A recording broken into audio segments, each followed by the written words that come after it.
Today's lesson is going back to some of the concepts that we have learned way back at the beginning of the semester. We did do some of this work in class, so we should be comfortable with this. Okay, we have to review what is a polynomial.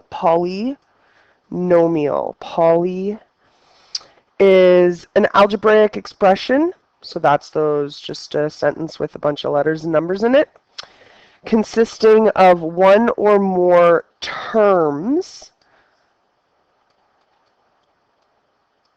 connected by addition or subtraction operations. So we looked at, you could have a situation where you have one term. You could have a situation where you have two terms. You could have a situation where you have three terms. And then we'll look at the last one in a second. So notice your prefixes here relate to the number of things. Bicycle, 2 wheels. Tricycle, 3 wheels. Trimethyl alcohol, 3 methyl groups. Like the tri means 3.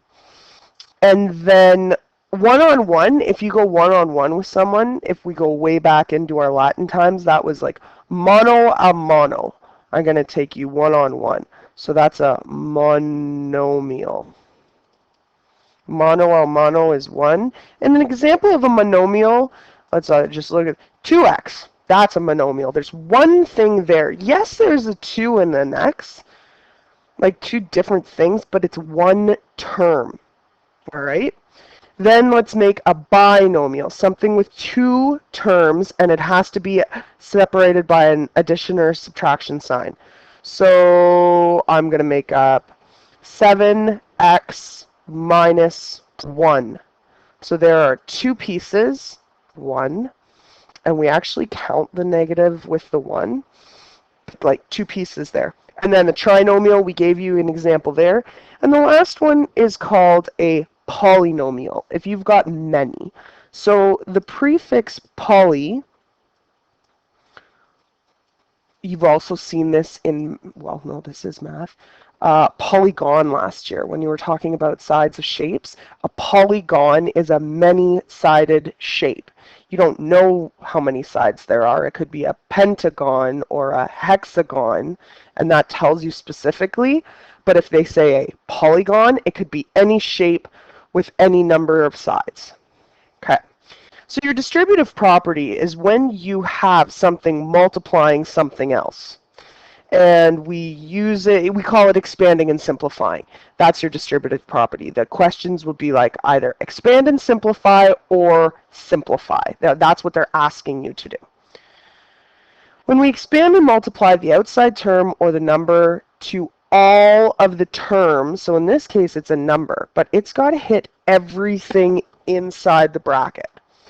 Okay? And we do that by multiplication.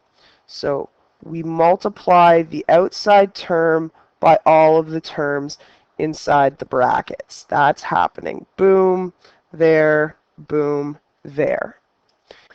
So when we do that, you have to multiply your like things together. So the 3 is not a letter. It is going to multiply against the x, but nothing's going to change here. What is the number assumed in front of an x or a variable if nothing's written? It's a 1. So the 3 is actually going to multiply the 1. 3 times 1 is 3. And because there's no x with the 3, it's just going to pick up this x, 3x. Okay? Then we go 3 times positive 2.